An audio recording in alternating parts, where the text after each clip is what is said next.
Helo a croeso i'r sesiwn hyfforddiant yn Vivo gyda fi, Ewa Gregorian, ar godio data gan ddefnyddio yn Vivo. Dwi'n mynd i sôn am greu godau gan ddefnyddio yn Vivo, golygu codau felly cyfuno dileu a'i threfnu mewn heiraceithau, a hefyd offer eraill i'ch helpu chi gyda'ch codio. Felly beth yw codau? Wel, labelu yw codau, termau neu ymadroddion byr a roddir i dan o data ydyn nhw. Mae'n ymchwilydd yn darllen trwy chrawsgyfriadau neu nodiadau maes ac yn dewis rhannau o'r data sy'n berthnasol i'r ymchwil. Mae un neu fwy o'r codau yn cael ei gysylltu â cyfeirnod o'r fath gan fynegu cynnwys y gyfeiriad hwnnw.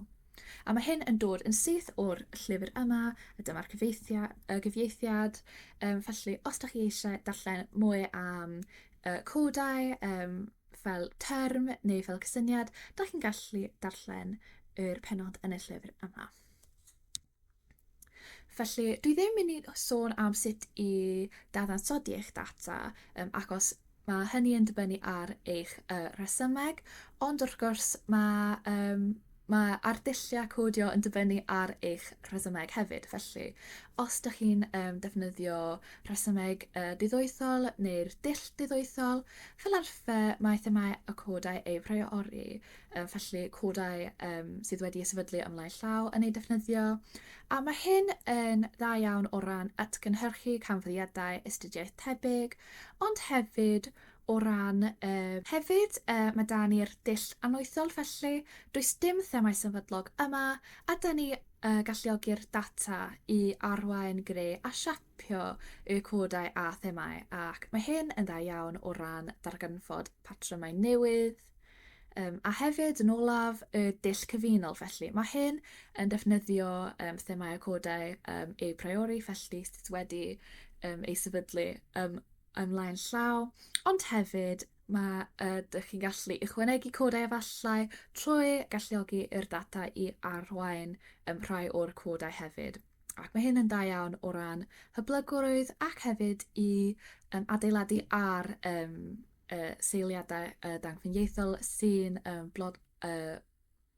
bodoli yn barod. Felly, rydyn ni'n mynd i dangos i ti sawl ffordd i codio'r cwestiynau. Felly, dyn ni'n mynd i ddechrau trwy clicio dwywaith ar yr ffeiliau. Felly, dwi'n mynd i clicio ar un gyntaf, a bydd y ffail yn ei agor i'r dde. Felly, da ni'n gallu gweld yr cwestiwn gyntaf ac yr ail cwestiwn. Felly, dwi eisiau dechrau trwy ddangos i chi sut i codio a strategaethau sy'n defnyddiol y gyfer codio yn didwythol. Felly, gyda'r codau i ddechrau. Felly, dwi'n mynd i clicio ar y section codio a'r codes.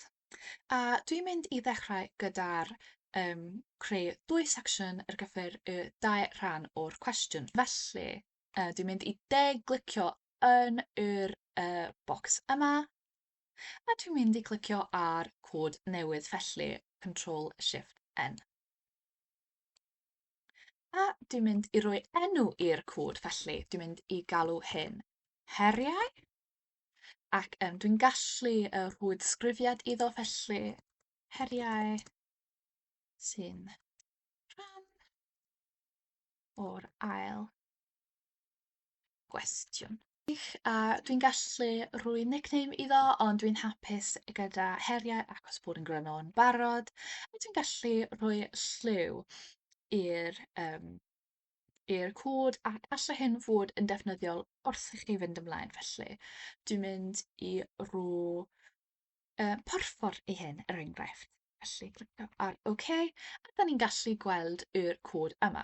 Dwi'n mynd i gwneud yr un peth, felly glicio ar yr bocs yma eto, wedyn cod newydd, a dwi'n mynd i galw hyn ymdopi, strategaethau ymdopi. Felly, dyma ni. Wedyn, dwi'n mynd i dewis lliw eto, a dwi'n mynd i dewis wedyn, OK. A da ni'n gallu gweld yr dau thema yma. A os ydyn ni eisiau newid hyn, felly os dwi eisiau gweld y cod y llawn heb yr cyfweliad yma, dwi'n gallu cau'r tab neu hyd yn oed newid maint yr tab. Felly dwi'n gallu gweld yr holl cod yma. Ond dwi'n hapus gyda gweld dim ond hyn. Nawr, mae codau yn en vivo yn gweithio fel hierarchau. Os dwi eisiau dewis child code, felly rhywbeth sydd o dan heriau, er enghraifft, felly dwi'n gallu de-glicio ar heriau a wedyn clicio ar new code eto. Nawr, dwi'n mynd i galw hyn rhywbeth sydd efallai cyffredin yn llenyddiaeth o ran pwysau prifysgol. Dwi'n mynd i galw hyn pwysau gwaith. A fel y gwelwch chi, da ni'n gallu gweld bydd y cod o dan codau, o dan heriau, fel gwaith prifysgol. Wedyn, dwi'n gallu dewis y lliw eto os ydw i eisiau. Dwi'n mynd i dewis glas. Wedyn clicio ar OK. A da ni'n gallu gweld bod yr cod yma o dan heriau yma. Felly mae fel is-cod. Mae o dan heriau yn yr hierarchaeth felly. Ac o fewn yr feddylwedd yn vivo, da ni'n galw hyn child codes. Felly, mae sawl ffordd i codio gan ddefnyddio yn vivo. Mae un modd sydd falle yw'r mwyaf syml yw uwcholeuo'r yr feiriad. Felly, y brif her i mi yw'r llwyth gwaith academaidd. Felly, mae hyn yn cyd-fynd ar yr cod yma, felly pwysau gwaith prifysgol. Felly, dwi'n gallu clicio hyn, clicio normal, dwi ddim yn neud clic o gwbl, wedyn dragio fe o fewn pwysau gwaith prifysgol, a wedyn dropio fe o mewn, a da ni'n gallu gweld bod un cyfeiriad yma a o fewn un ffeil. Dwi'n gallu gwneud yr un peth eto, felly. Dwi'n teimlo o dan bwysau pan mae sawl aseiniad yn dod ar yr un pryd, felly, gwaith prifysgol eto, felly. Dwi'n gallu uwcholeuo hyn eto, dragio hyn o fewn gwaith prifysgol, a da ni'n gallu gweld bod dal o fewn un ffeil, ond mae dau cyfeiriad sydd yn ei gynnwys. Os ydyn ni eisiau gweld y cyfeiriadau i gyd, da ni'n gallu clicio dwywaith ar yr cod.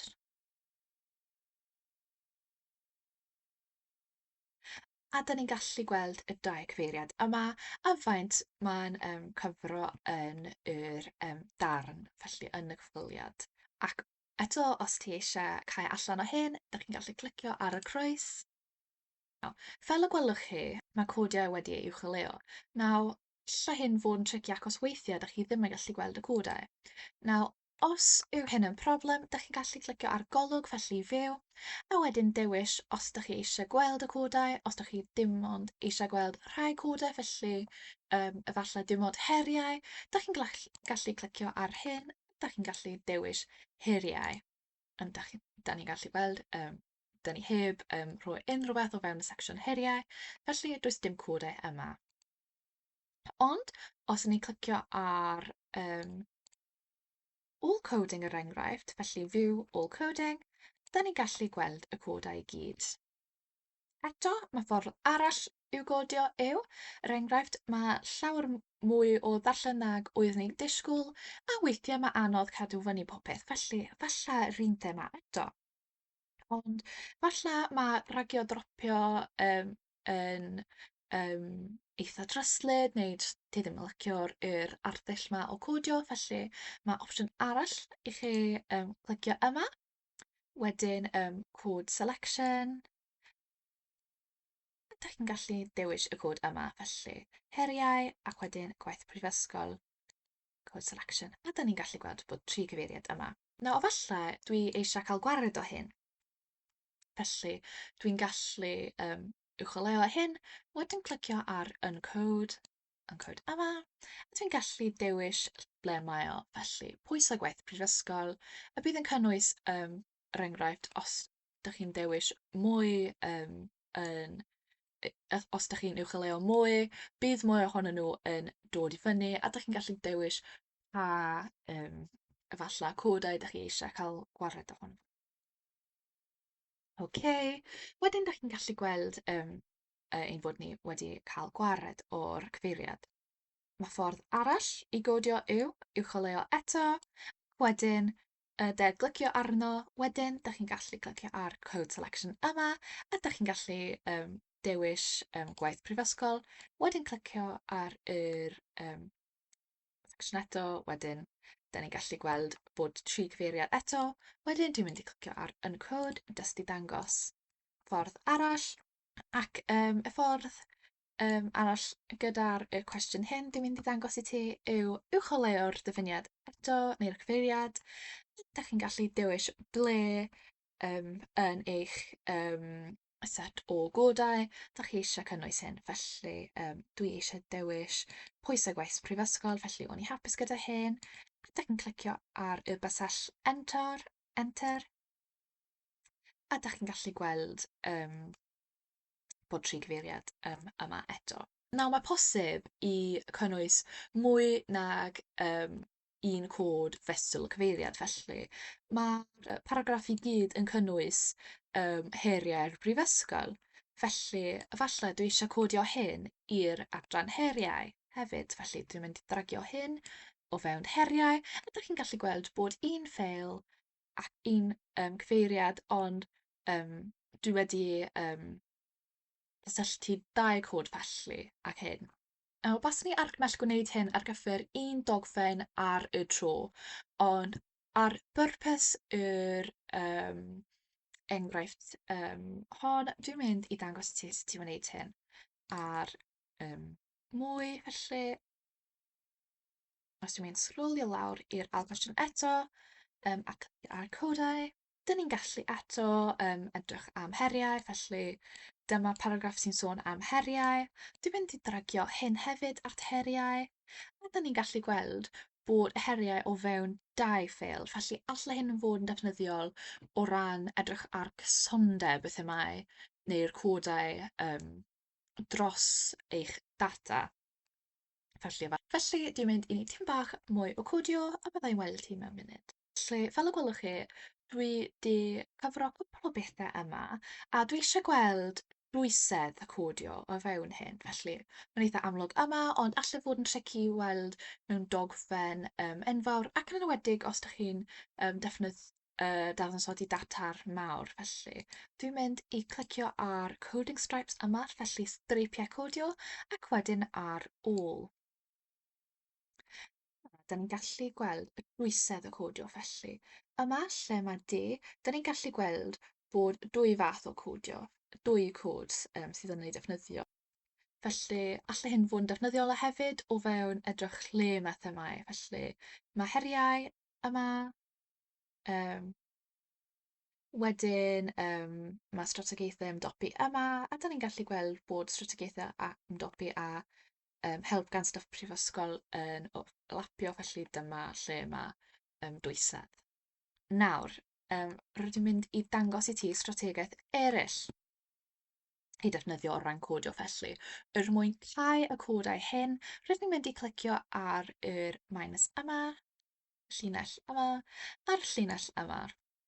Felly, dyma'r enghraifft o codio didwythol. Ond nawr, rydyn ni'n mynd i defnyddio strategaeth codio in vivo. A mae'n haws wneud hyn gyda in vivo, wrth gwrs, mae enw enw. Felly, rydyn ni'n mynd i eto i chwilio. Felly, yr cwestiwn yma, sut brofiad yw bod yn fyfyriwr yn y brifysgol hyd yma? Felly, rydyn ni'n mynd i chwilio eto. Rydyn ni'n mwynhau'r cwrs addysg yn fawr, ond dwi ddim eisiau dehongli hyn eto. Dwi ddim eisiau rhoi hyn mewn bocs, dwi ddim eisiau categoreiddio neu dosbarthu hyn fel rhywbeth cadarnhaol neu negyddol. Dim ond un peth dwi eisiau nodi. Felly, dwi'n gallu deglicio arno, wedyn clicio ar Code in Vivo. Da ni'n gallu gweld bod cod newydd gyda'r gyda'r enw o'r holl gyfeiriad, felly mae'n deud yr holl beth. A mae hyn yn defnyddiol ar gyfer gwaith anwythol lle da chi'n caniatáu i'r data i arwain y themau. Felly, dwi'n mynd i cael gwared o'r themau hyn, y themau ar gyfer ail cwestiwn. So, mwyn dileu y codau, rydyn mynd i glicio arno, a wedyn clicio ar delete lle mae o. Delete yma, neu ydych chi'n gallu clicio'r bysyll delay ar eich keyboard.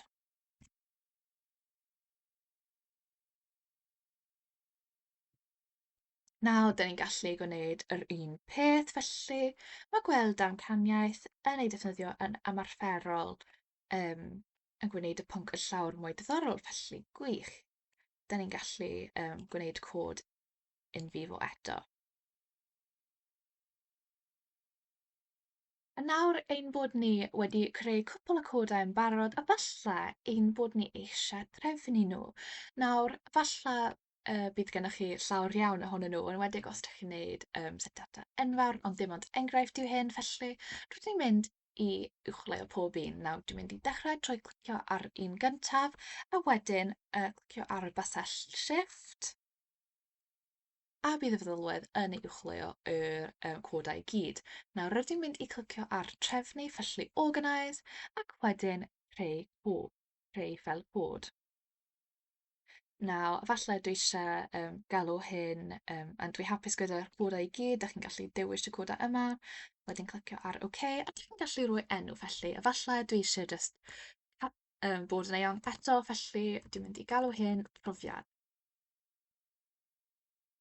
Profiad yn symud i'r brifysgol. A wedyn rhoi nickname fel profiad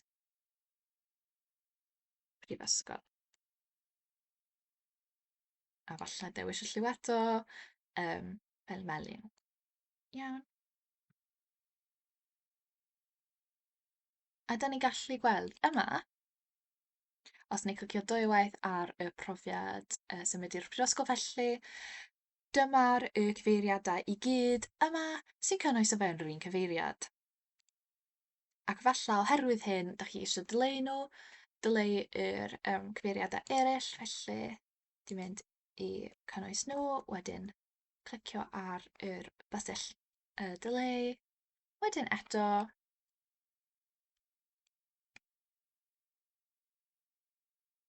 y bydd yn cadw o fewn yr cod newydd. A fel ydych chi'n gallu gweld eto,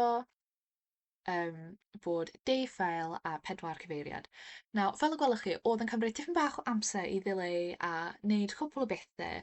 Nawr, mae feddylwedd enfifo yn un enfawr, ac mae hyn yn digwydd yn aml, felly does dim reswm i boeni os os tipyn bach yn araf. Mae'n jyst cymryd tipyn bach o amser weithiau i wneud pethau. Os ydych chi eisiau gwneud tipyn bach o codio eich hun er mwyn ymarfer, ydych chi'n gallu defnyddio'r cyfweliadau hyn ar y porth. Maen nhw i gyd yn dogfennau Word ac ar gael o dan y fideo hyn.